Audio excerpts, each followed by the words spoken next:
લેતા આવું હાલ.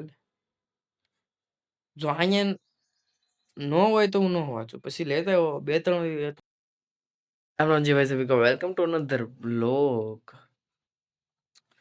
तो ऐसा है कि मैं सुबह સવારે જાગીને છે ને સીધો હું બેહી ગયો ટીવી વગેરે જોવા માટે. ટાઈમ આપણો આમ બગડી ગયો કારણ કે છે ને પાણી મેં ગરમ કર્યું, કારનો ગરમ કર્યો, 9 વાગ્યાનું ગરમ કરવા મૂક્યું હતું, બંધ કરી દીધું પણ અત્યારે 11 વાગી ગયા છે, નાવા નથી ગયો, પાણી ઠરી ગયું હશે. એ તો ભાઈ પાછો ફોન જોવા ગયો. પણ એવું છે મારે જવું છે ભાવનગર, પણ હવે વિચાર કરું અત્યારે જાવ પછી જાવ. અત્યારે જાવ તો વધારે ફાયદો છે ને આજે બ્લોગ બનાવીને ગાયગા થઈ જાવ, બ્લોગ બનાવી નાખું, અપલોડ કરી દઉં, ગાયગા થઈ જાય. અને હાલના જાવ તો અહીંયા મારે હરકું નેટવર્ક હાલે નહીં, ગામમાં જવું પડે, એ વાંધા પડે. તો વિચાર કરું છું નાઈને તરત નીકળી જાવ. ગાયગા પોગી જાવ, બ્લોગ વગેરે બનાવી નાખો. કારણ કે આજ કોલેજ તો શુક્રવાર છે, કાલથી પાછી રજા છે, ક્રિકેટમાં જવું છે ને થોડુંક પ્લાનિંગ સહી કરવું છે. બસ આવી જ રીતે છે બધું કામકાજ, પણ હવે નાય હોય એમ થાય. તો ભાઈ ઘડીક જવાનું મન તો થયું નહોતું, પણ પછી પાછું મેં કીધું હાલો ભાઈ સાહેબ એમ શું કામ ન જવું, પણ એમ છે કામ છે ને કાલ શનિવાર એમથી રજા પણ ક્રિકેટમાં કાલ જાવ તો જાવ, કાંઈ નક્કી નહીં. પછી કામ ઘણું છે એટલે જવું પડશે. ઠેલો પેક કરી લીધો, કાંઈ ઘડીક નહોતો પણ કાંઈ ઠેલો પેક કરી લીધો છે. હવે શૂઝ નાખી દેવી અંદર એટલે નીકળી જાય તરત. હાલો મહાદેવ. આપણે આવી ગયા હવે સોંકડીએ, બે ગયા ઇકોમાં. થોડીક વારમાં ઇકો ભરાઈ લીધી છે. 1990 હા તડકો થઈ ગયો છે. મારું મોઢું 2 દીમાં આખું લાલ છટાક થઈ ગયું એવું લાગે. કેવું દેખાય તો કાચમાં તો આખું લાલ છટાક લાગે છે. કેમેરામાં તો કેવું હોય, એમાં તો ફ્યુચર એડ થઈ જાય એટલે પ્રોપર જેવું હોય દેખાય નહીં. ઓટો એડજસ્ટમેન્ટ થઈ જાય એટલે વાંધો નહીં. કેમેરામાં કાચમાં જો તો આખું લાલ લાલ છટાક બતાવે છે. તો ભાઈ ફાઇનલી આપણે પહોંચી ગયા છીએ પાછા આપણે ભાવનગર ઘરે. બદરભાઈ આવીને પાણી અંબાવી ગયા છે. હવે મારે વિચાર છે બ્લોગ 2-3 દિના એક ઘરે બનાવવા નથી એટલે અપલોડ કરી દો બનાવીને. એ પેલા મારે આ માઉસ ધીમું પડી ગયું હતું, પાવર લેતા આવ્યો, પાવર ચડાવી દીધો. હવે પેલા તો લેપટોપ ચાર્જિંગમાં મૂક્યું, ચાર્જિંગ ઓછું છે. જમી લીધું આવીને તો પેલા તે દિવસનો વ્લોગ અપલોડ નો છે યાર, બહુ કરી આવે યાર. મારે એક દી એમ થતું હતું.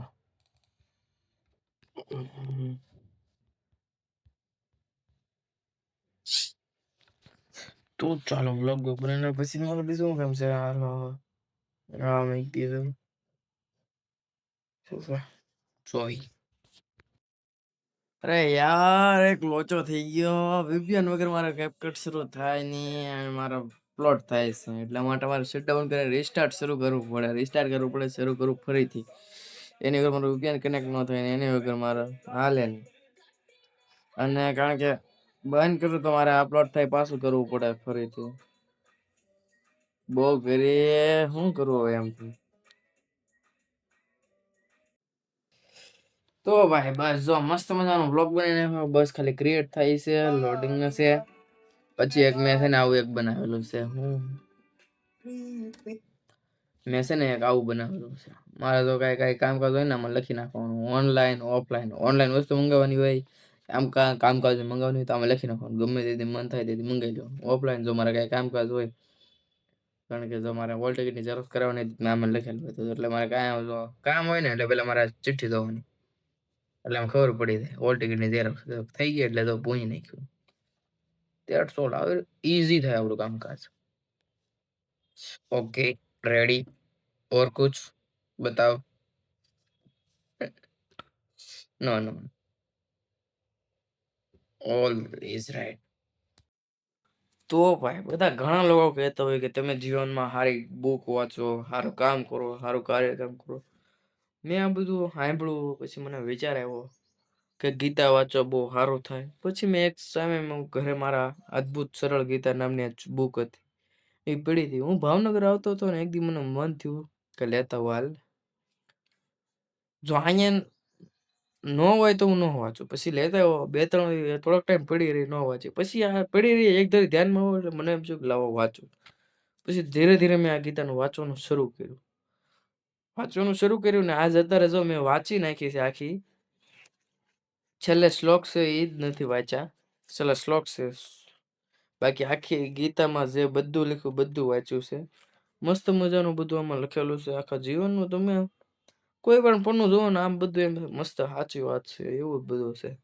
સાચી વાત છે. ગીતા જીવનમાં આ તો નાનો અમથો ભાગ હશે મને એવું લાગે છે. ગીતા એટલામાં થોડી આવી જાય. નાનો અમથો ભાગ હશે. અદ્ભુત સરળ ગીતા નામ કરીને લખ્યું છે. તો આપણે ઊંધું મોબાઈલમાં તો ઊંધું કેપ્ચર થતું હશે. મસ્ત મજાની બુક છે આ ભાઈ, તમે એકવાર જરૂર વાંચજો જીવનમાં. ના ના સારું વાંચવાનું, ગીતા વાંચવી જરૂરી છે. માં પેલા હું વાંચતો નતો, એવો કંટાળો આવતો વાંચવામાં, પછી તોય ધીરે ધીરે પેલા હું થોડુંક બે ઓલા વાંચીને મૂકી દેતો. પછી ધીરે ધીરે મેં કીધું આ એનો ભાગ આવે ને, પેલો ભાગ છે આખો વાંચો, પછી બીજો ભાગ, એમાં 18 ભાગ છે, બસ 17 છે. અલગ અલગ ભાગ હોય. પછી એક બી ભાગ વાંચતો, પછી થોડીક દી રહીને એક ભાગ વાંચવા માંડ્યો.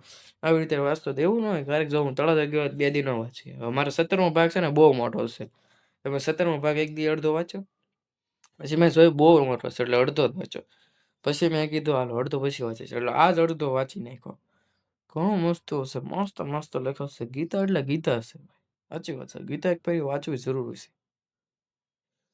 આમ તમને એક ફેરી વાત હવે એ બધું કે ના ના એવું હવે તમે એક ફેરી હાથે ટ્રાય કરો, એક્સપ્લેન કરો.